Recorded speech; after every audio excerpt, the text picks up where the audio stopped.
नमस्कार बांगला रान्नाघरे तुम्हादेर सबाइके स्वागत। आज के आबारो तुम्हादेर काछे चले एसेछि एकटा सुंदर रेसिपि निये। तो रेसिपिटा करछि इडली। तो इडलीते तोमरा अबाकई होबे जेहेतु एखाने डाल चाल किछुई नेई। तो आमरा देखाচ্ছি डाल चाल छाड़ाई किभाबे सुजी दई बादाम एगुलो दिए इडली तैरी करा जाए घरोया पद्धतिते सहज पद्धतिते। तो तोमरा पुरो भिडियोटा देखते थाको, अवश्यई तोमादेर भालो लागबे। आमरा एकटा बोल निये निয়েছি। तो बोले दिए दिচ্ছি एक बाटी मतो सुजी, दिए दिচ্ছি एक बाटी दई। दई और सुजिटाके भालो करे आमरा मिश्रण करे किछुक्षण भिजिए राखबो। एदिके सुजिटा भिजते थाक, देखছো सुजिटा आमरा भिजिए रेखेছি। तो এটা भिजते থাক। এদিকে আমরা সাম্বারটা তৈরি করে নেব। তো সাম্বারটা তৈরির জন্য আমরা একটা মিক্সির বাটি নিয়ে নিচ্ছি। তো এতে দিয়ে দিচ্ছি বাদাম, আর দিয়ে দেব কাঁচা লঙ্কা, যে যেরকম ঝাল পছন্দ করে সে সেইভাবে দেবে। আর দিয়ে দিচ্ছি পুদিনা পাতা। এবারে দিয়ে দিচ্ছি নুন স্বাদ মতো, দিচ্ছি স্বাদ মতন চিনি। কেউ যদি চায় এই পেস্টটার মধ্যে কোরানো নারকেল আর কারি পাতা অ্যাড করতে পারে। তো এখানে আমরা এই কটা ইনগ্রেডিয়েন্টসই দিয়েছি। তো এটাতেও টেস্ট খুব ভালো হয়। তো এটাতে আমরা সামান্য জল দিয়ে পেস্ট বানিয়ে তোমাদের কাছে ফিরে আসছি। সুজিটা দেখো ভিজে গেছে আর ফুলেও উঠেছে। তো তার জন্য এটাকে আমরা অন্য একটা বোলে ট্রান্সফার করে দিচ্ছি। যে বোলটায় আমরা সুজিটা ভিজিয়ে রেখেছিলাম সেটাতে একটু জল নিয়ে নিলাম। সেই জলটা আমরা এই সুজিটায় দিয়ে দেব।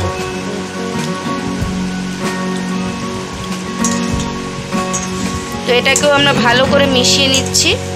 ব্যাটারটার থিকনেসটা দেখো, বেশি মোটাও না বেশি পাতলাও না করে নিয়েছি। তো এরপরে এটাতে আমরা সামান্য চিনি মিশিয়ে দিচ্ছি। দিয়ে দেব স্বাদ মতো নুন, ভালো করে মিশিয়ে নিচ্ছি। আমরা ইডলিটা করার জন্য যে জলটা দরকার হয় সেটা বসিয়ে নিয়ে গ্যাস ওভেনে আমরা একটা বোল বসিয়ে নিয়েছি। তো এতে আমরা হাফ অবধি জল ভরে নেব। জলটা আমরা ভরে নিয়েছি। তো এরপরে এটাকে আমরা গরম হতে টাইম দেব। চিনিটা দেখো ভালোভাবে গলে গেছে আর মিশেও গেছে। তো এরপরে এটাতে আমরা ইনো মিশিয়ে দিচ্ছি। তো এক প্যাকেট আমরা ইনো দিয়ে দিলাম। তো এটাকে এবারে আমরা সামান্য জল দিয়ে ভালো করে মিশিয়ে দেব।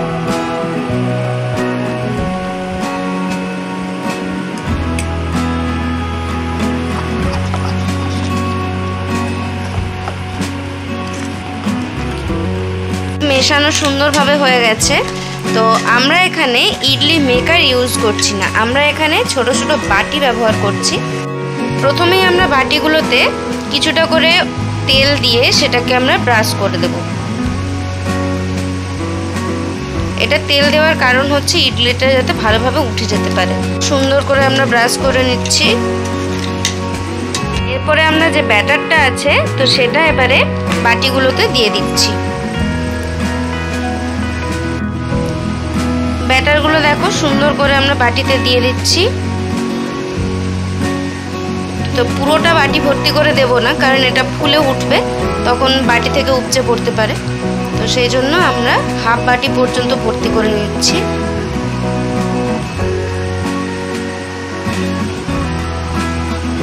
সুন্দর করে দেখো আমরা বাটিতে দিয়ে দিয়েছি। তো এবারে ওদিকে যে জলটা গরম হচ্ছিল তো তার উপরে এবারে এগুলোকে আমরা বসিয়ে দেবো। এদিকে জলটা দেখো ভালোভাবে ফুটে গেছে।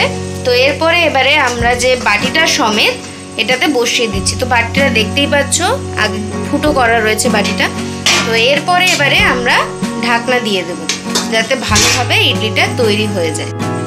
এখানে যে ইডলিটা আমরা বসিয়ে দিলাম তো সেটাতে আমরা গ্যাস ওভেনটা মিডিলে রাখবো, হাইও না আবার লোও না। তো সেরকম সিচুয়েশনে রেখে আমরা 10 মিনিট পরে এসে দেখে নেব যে ইডলিটা ভালোভাবে তৈরি হয়ে গেছে কিনা।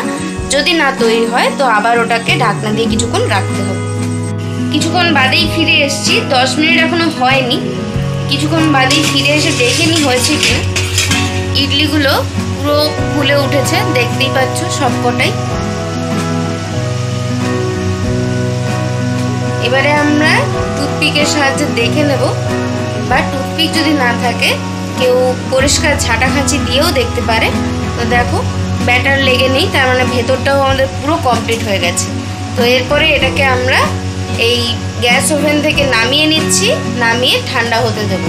এই যে ব্যাটারটা আছে, এই ব্যাটারটাই আমরা তৈরি করে নিয়ে তোমাদের কাছে ফিরে আসছি। সাম্বারটা তৈরির জন্য আমরা কড়াই বসিয়ে নিয়েছি, কড়াইতে দিয়ে দিচ্ছি সাদা তেল। তো সাদা তেলটা গরম হবে, ফোড়ন হিসেবে দিয়ে দিচ্ছি শুকনো লঙ্কা, দিচ্ছি কাঁচা লঙ্কা একটাই মাঝখান দিয়ে চিড়ে দিয়েছি। এরপরে দিয়ে দিচ্ছি সর্ষে। এরপরে আমরা যে পেস্টটাকে তৈরি করেছিলাম তো সেটা মিশিয়ে দিচ্ছি সামান্য জল, যেটাতে আমরা পেস্টটা করেছিলাম তো সেটাতেই জলটা মিশিয়ে সেই জলটাই আমরা অ্যাড করে দিচ্ছি। সাম্বারটা তৈরি হয়ে গেল। তো এটাতে যেহেতু আগে থেকে আমরা নুন চিনি দিয়ে রেখেছিলাম তো সেই জন্য আর এটাতে নুন চিনি দিচ্ছি না। তো এটা তৈরি হয়ে গেছে, তাই জন্য এটাকে আমরা গ্যাস থেকে নামিয়ে ঠান্ডা হতে টাইম দেব। তৈরি হয়ে গেল আমাদের ইডলি। তো এখানে আমরা ইডলিটা ডাল দিয়ে তৈরি করলাম না বা চাল ব্যবহার করলাম না, এখানে ডাল চাল ছাড়াই আমরা সুন্দর করে ইডলি তৈরি করে তোমাদেরকে দেখিয়ে দিলাম। তো তোমরা দেখতেই পেলে কেমন হয়েছে দেখতে, আর সুন্দরভাবে ফুলেওছে। তো এটা আমরা ইডলি মেকার ছাড়াই তৈরি করে তোমাদেরকে দেখালাম। তো এবারে আমরা একটা ইডলিকে মাঝখান থেকে ভেঙে দেখিয়ে দিচ্ছি। দেখো ইডলিটা দারুণ স্পঞ্জি হয়েছে, নরম হয়েছে, দেখতেও বেশ সুন্দর হয়েছে। এভাবেই তোমরা ঘরে চটজলদি বানিয়ে ফেলো, কম ইনগ্রেডিয়েন্টস দিয়ে সুন্দর একটা ইডলি রেসিপি। অবশ্যই তোমাদের সবার খুব ভালো লাগবে। তো তোমাদের যদি এই পুরো ভিডিওটা ভালো লাগে অবশ্যই তোমরা বাড়িতে ট্রাই করো। সঙ্গে যে ভিডিওটাকে তোমরা দেখছো সেটাকে লাইক কমেন্ট শেয়ার করবে। যারা এখনও সাবস্ক্রাইব করোনি চ্যানেলটাকে তারা তাড়াতাড়ি চ্যানেলটাকে সাবস্ক্রাইব করে ফেলো, আর যারা চ্যানেলটাকে সাবস্ক্রাইব করে ফেলেছো তাদের অসংখ্য ধন্যবাদ। এইভাবে আমাদের পাশে থেকো, সাথে থেকো, আর তোমরা সুস্থ থাকো এই কামনা করে আজকে এখানেই শেষ করছি। দেখা হচ্ছে নেক্সট ভিডিওতে।